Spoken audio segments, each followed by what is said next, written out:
اعوذ باللہ من الشیطان الرجیم بسم اللہ الرحمن الرحیم رب اشرح لی صدری ویسر لی امری واحلل عقدۃ من لسانی یفقہوا قولی ربی زدنی علما ربی زدنی علما ربی زدنی علما۔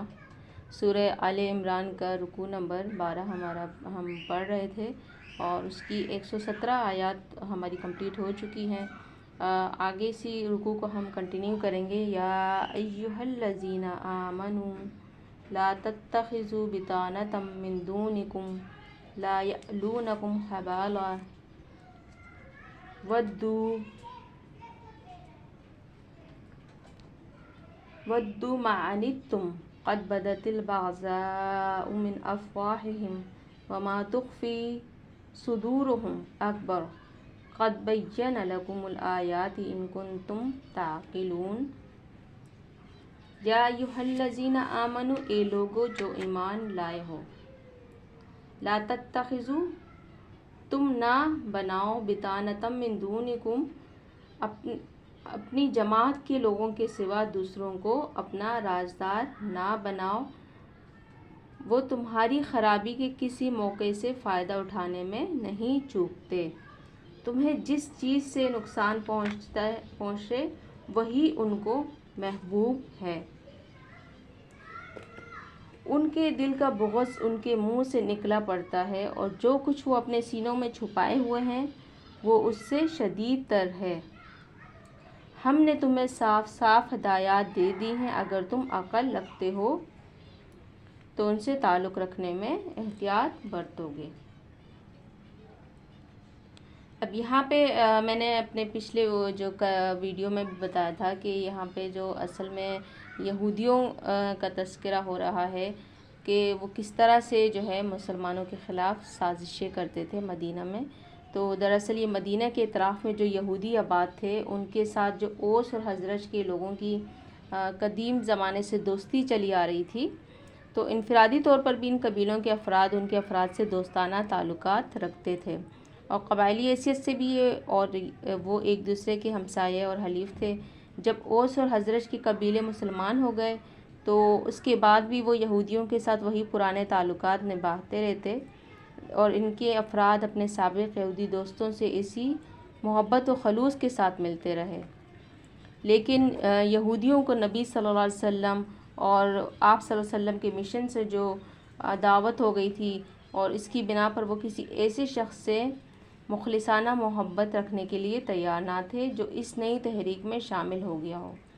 انہوں نے انصار کے ساتھ تو ظاہر میں وہی تعلقات رکھے جو پہلے سے چلے آتے تھے، مگر دل میں وہ اب ان کے سخت دشمن ہو چکے تھے اور اس ظاہری دوستی سے ناجائز فائدہ اٹھا کر ہر وقت اس کوشش میں لگے رہتے تھے کہ کسی طرح مسلمانوں کی جماعت میں اندرونی فتنہ و فساد برپا کر دیں اور ان کے جماعتی راز معلوم کر کے ان کے دشمنوں تک پہنچائیں۔ اللہ تعالیٰ یہاں ان کی اسی منافقانہ روش سے مسلمانوں کو محتاط رہنے کی ہدایت فرما رہا ہے۔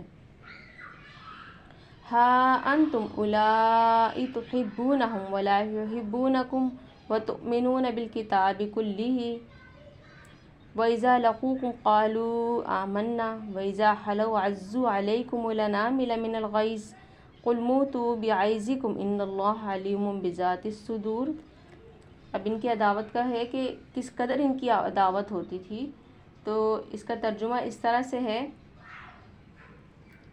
کہ تم ان سے محبت رکھتے ہو اور وہ تم سے محبت نہیں رکھتے، حالانکہ تم کتب آسمانی کو مانتے ہو۔ جب وہ تم سے ملتے ہیں تو کہتے ہیں کہ ہم نے بھی تمہارے رسول اور تمہاری کتاب کو مان لیا ہے، مگر جب جدا ہوتے ہیں تو تمہارے خلاف ان کے غیظ و غضب کا یہ حال ہوتا ہے کہ اپنی انگلیاں چبانے لگتے ہیں۔ ان سے کہہ دو کہ اپنا غصے میں آپ جل مرو، اللہ دلوں کے چھپے ہوئے راز تک جانتا ہے۔ اب دیکھیں ان کی کس قدر عداوت تھی کہ جب میں بظاہر تو یوں شو کرتے تھے جیسے وہ مسلمانوں کے ساتھ ہیں، نبی کریم صلی اللہ علیہ وسلم ان کے ساتھیوں کے ساتھ ہے، لیکن جب جدا ہوتے تھے تو ان کے غم و غصے کا کیا حال ہوتا تھا کہ اپنے غصے سے اپنی انگلیاں تک چبا لیتے تھے۔ تو یعنی یہ عجیب ماجرا ہے کہ شکایت بجائے اس کے کہ تمہیں ان سے ہوتی کہ ان کو تم سے ہے. تم تو قرآن کے ساتھ تورات کو بھی مانتے ہو، اس لیے ان کو تم سے شکایت ہونے کی کوئی معقول وجہ نہیں ہو سکتی. البتہ شکایت اگر ہو سکتی تھی تو تمہیں ان سے ہو سکتی تھی، کیونکہ وہ قرآن کو تو مانتے ہی نہیں. مسلمان تو تمام کتابوں پر ایمان لاتے ہیں، جتنی بھی کتابیں اللہ تعالیٰ نے نازل فرمائی ہیں تمام کتابوں پر مسلمانوں کا ایمان ہے. تو بجائے وہ تو یہ اس چیز کا وہ کرتے کہ ہاں یہ اتنے بڑے دل کے ہیں، تمام کتابوں کو مانتے ہیں، اور لیکن الٹا یہ معاملہ ہی الٹا تھا. وہ بجائے اس کے کہ وہ اس چیز کو کھلے دل سے ایکسیپٹ کرتے، وہ اس چیز کو ایکسیپٹ کرنے کے لیے تیار ہی نہیں تھے. الٹا وہ ان کا جو ہے دلوں میں نفرت انہوں نے پالی ہوئی تھی، اور بظاہر اپنے آپ کو ساتھی ثابت کرتے تھے. یعنی منافقین کے بہت ہی اعلیٰ درجے کے منافق تھے کہ اپنے آپ کو دوست بظاہر ثابت کرتے، لیکن ان کی پوری سازشیں، ان کی پوری جو جتنی بھی چالیں ہوتی تھیں وہ مسلمانوں کے خلاف ہوتی تھیں. غصے کا یہ عالم ہوتا تھا کہ وہ اپنی انگلیاں تک چبا لیتے تھے غصے سے. ان تمسسکم حسنۃ تسؤہم وان تصبکم سیئۃ یفرحوا بها وان تصبروا وتتقوا لا یضرکم کیدہم شیئا ان اللہ بما یعملون محیط.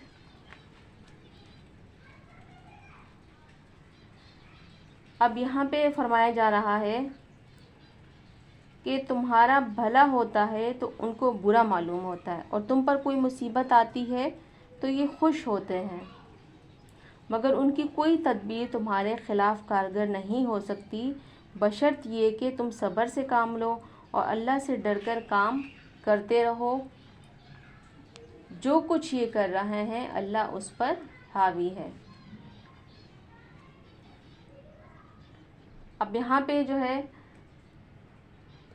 جو آپ مسلمان اچھا کام کرتے ہیں، نبی صلی اللہ علیہ وسلم کا کوئی اچھا کام ہوتا تو یہ اس سے ناخوش ہوتے تھے اس سے، اور ان نبی صلی اللہ علیہ وسلم یا ان کے ساتھیوں پر کوئی پریشانی یا مصیبت آتی تو اس سے یہ خوش ہو جاتے تھے.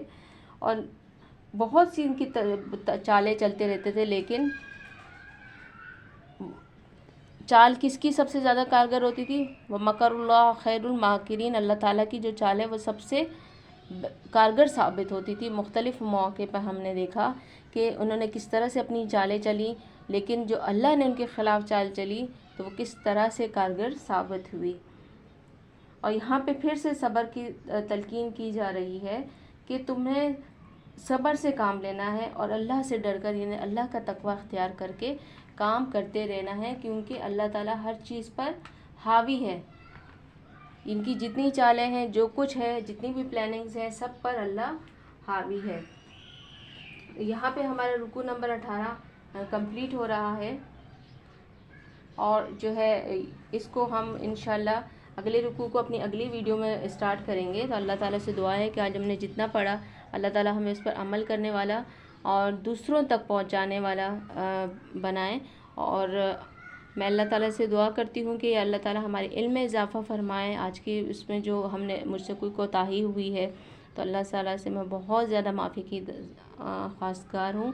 اور آپ لوگوں سے بھی میں پہلے بھی کہتی رہی ہوں اور اب دوبارہ کہوں گی کہ کوئی بھی آپ لوگوں کو میری کوئی کمی بیشی دکھتی ہو اس ویڈیو میں، چاہے وہ تجوید کے حوالے سے ہو، ترجمے کے حوالے سے ہو یا تفسیر کے حوالے سے ہو، تو لازمی اپنا فیڈ بیک دیں. ظاہر ہے ہر چیز میں بہتری کی بہت اور میں تو بہت ہی کوتاہ علم ہوں، تو بہت زیادہ مجھے علم کی بھی ضرورت ہے. تو آپ کی کوآپریشن سے میرے بھی علم میں اضافہ ہوگا اور علم تقسیم کرنے سے بڑھتا ہے. انشاءاللہ ہم آپس میں شیئر کریں گے چیزوں کو تو انشاءاللہ ہمیں ہی افاقہ، اس سے بہتری ہمارے لیے ہی بہتر ہوگا. اور نبی صلی اللہ علیہ وسلم کی حدیث ہے کہ اگر تمہارے ذریعے سے کوئی ایک مسلمان بھی ہدایت پا گیا وہ تمہارے لیے 100 سرخ اونٹوں سے بہتر ہے. 100 سرخ اونٹ اس وقت کے لحاظ سے ایک بہت بڑی جو ہے سمجھے ایک دولت ہوتی تھی، جو آج کل ہم پراپرٹیز وغیرہ، جائیدادیں، سونا وغیرہ اور یہ چیزیں ہمارے لیے بدی. اس وقت 100 سرخ اونٹ جو ہے اس وقت ہمارے لیے BMW اور مرسڈیز اور آڈی کار مختلف جو ہیں، اس کو ہم اس وقت اتنا ہائی وہ کرتے ہیں اسٹیٹس کے لیے. تو اس وقت یہ 100 سرخ اونٹ جو ہوتے تھے وہ بہت زیادہ دولت اور امارت کی نشانی ہوتی تھی. تو کیا کہا نبی صلی اللہ علیہ وسلم نے کہ اگر تمہارے ذریعے سے ایک انسان بھی ہدایت پالے تو تمہارے لیے 100 سرخ اونٹوں سے بہتر ہے۔